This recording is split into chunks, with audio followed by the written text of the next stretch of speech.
Allah subhanahu wa ta'ala berfirman tentang tidak bolehnya menyebut-nyebut kebaikan. Jadi itu dosa ya, dosa besar. Saya sudah pernah bantu kamu, saya sudah 10 tahun berikan kamu beasiswa, saya sudah biayai kau dari kecil, nggak boleh. Sampai sebagian ulama mengatakan karena tegasnya larangan di sini sampai-sampai orang tua pun tidak boleh bilang sama anaknya, nggak perlu. Padahal itu anak sendiri ya. Apalagi kalau dibalik, anak bilang ke orang tuanya atau saudara bilang sama saudaranya, itu nggak boleh sama sekali.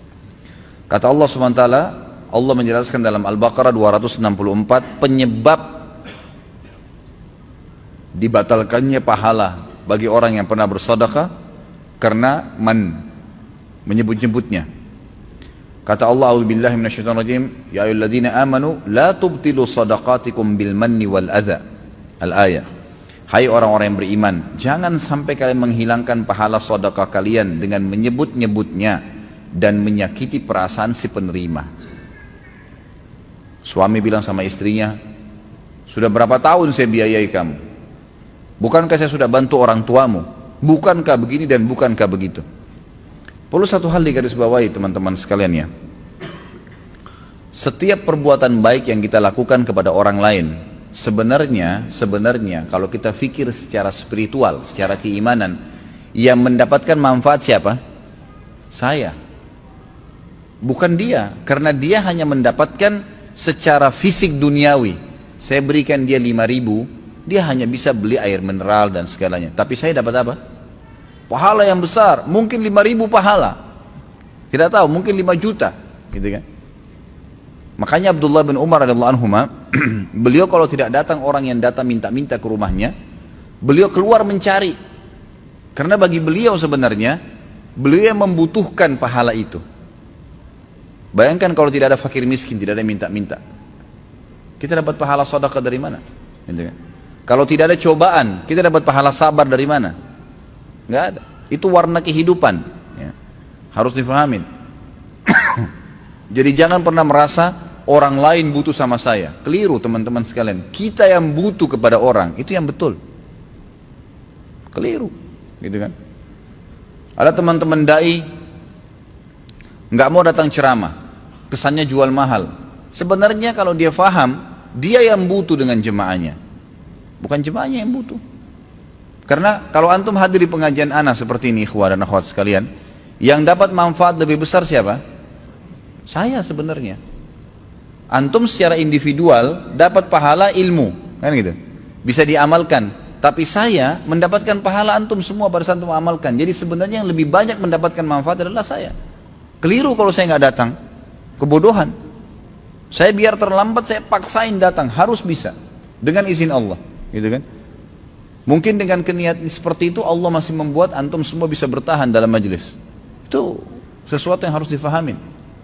Jangan selalu merasa diri kita yang dibutuhkan. Enggak.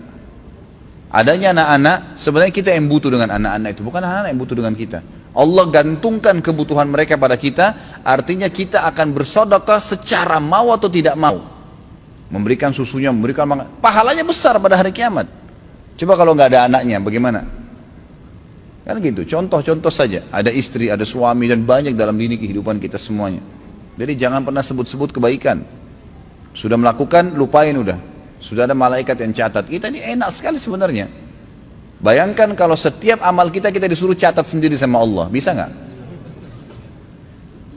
Udah ada bodyguardnya, catat, tidak pernah tidur Raqib dan Atid. Bahkan mulianya Allah SWT menyebutkan, atau Nabi SAW menyebutkan dalam sebuah hadis, kalau seorang hamba melakukan perbuatan dosa, maka Raqib akan berkata kepada Atid, jangan kau catat dulu, mungkin dia bertobat sebelum malam. Masih saling diingatin nih, jangan dulu catat, mungkin dia taubat. Kalau sampai menginap, nggak taubat dari dosanya, baru dicatat dalam buku amalnya. Seperti itu. Jadi kita sudah sangat dimanjakan sama Allah SWT. Ada pencatatnya, tinggal berbuat saja.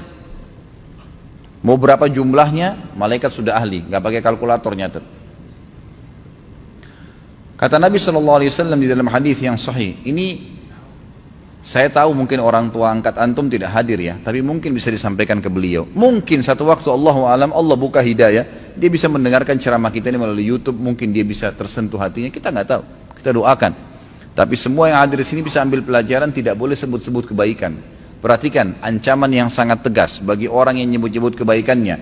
Thalathatun la yukallimuhumullahu wa la yanzuru ilaihim yaumal qiyamati wa la yuzakkihim wa lahum adzabun alim. Al-musbilu izarah wal mannanu wal munfiqu sil'atahu bil halfil kadhib. Ada 3 golongan yang mana Allah tidak akan berbicara kepada mereka pada hari kiamat. Ini sudah pernah saya kasih contoh ya. Kalau kita diundang oleh seseorang, misal presiden undang kita, semua orang yang diundang diajak ngomong kecuali kita sendiri. Nggak dilihat, nggak diajak ngomong. Gimana perasaannya? Semua orang ditanya kabarnya, dari mana asalnya. Ini lewat depan kita nggak ditanya. Nggak diajak ngomong sama sekali. Padahal semuanya diundang. Pasti ada perasaan yang tidak nyaman. Ini cuma contoh rasional saja. Allah tidak akan ngomong sama mereka pada hari kiamat. Tidak akan melihat mereka. Dan Allah tidak akan mensucikan mereka di timbangan amal. Karena hari kiamat mungkin dosa seseorang 200, pahalanya 198. Butuh 2 atau 3 pengampunan dosa supaya bisa masuk surga. Ada orang yang Allah maafin, udah deh dihapusin 5 dosanya, udah masuk surga, selamat. Tapi ini 3 golongan ini Allah nggak bantu. Butuh setengah pahala pun Allah nggak bantu, masuk neraka dulu. Nggak dilihat, nggak ada yang ngomong, dan tidak akan disucikan di timbangan hari kiamat. Dan mereka akan mendapatkan azab yang pedih, 4 ancaman. Yang pertama, orang yang memanjangkan pakaiannya melebihi mata kaki, isbal, yang sudah pernah saya jelaskan. Dan hadis ini pernah saya jadikan hujjah atau alasan. Ada orang yang bilang, oh isbal itu kan hanya dilarang kalau sholat. Hadis ini menjelaskan bukan masalah sholat. Di luar sholat pun sama. Oh Ustaz, saya kalau pakai celana jingkrang, mata kaki saya kelihatan jelek kelihatan. Itu persepsi. Ada orang di mall pakai sampai lututnya lebih tinggi, nggak dimasalahkan. Ada orang lebih tinggi lagi setengah paha, nggak dipermasalahkan. Kenapa yang naik di atas mata kakinya dipermasalahkan? Karena seorang muslim dalam mengimani tauhid uluhiyah, mengesahkan Allah dari sisi ibadah, adalah meyakini semua yang baik dan bagus dan indah itu di mata dia, apa yang bagus dan baik serta indah di mata Allah.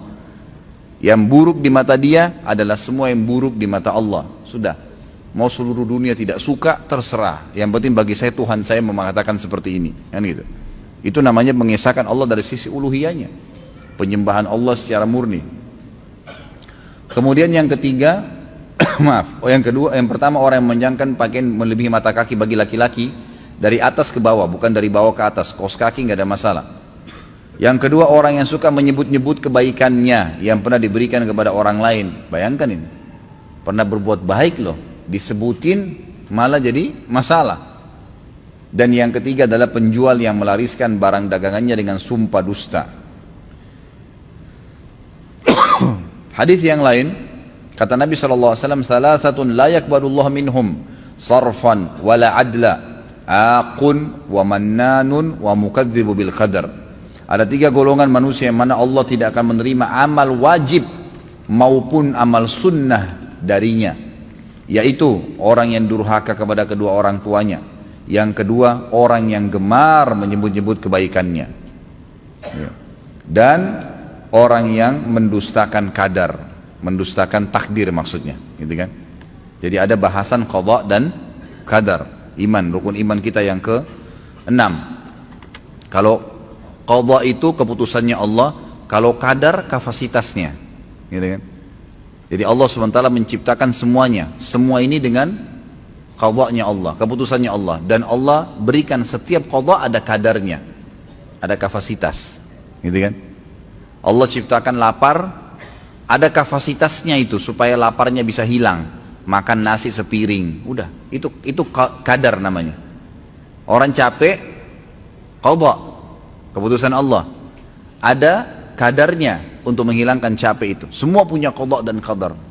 Itu rukun iman kita, gitu kan?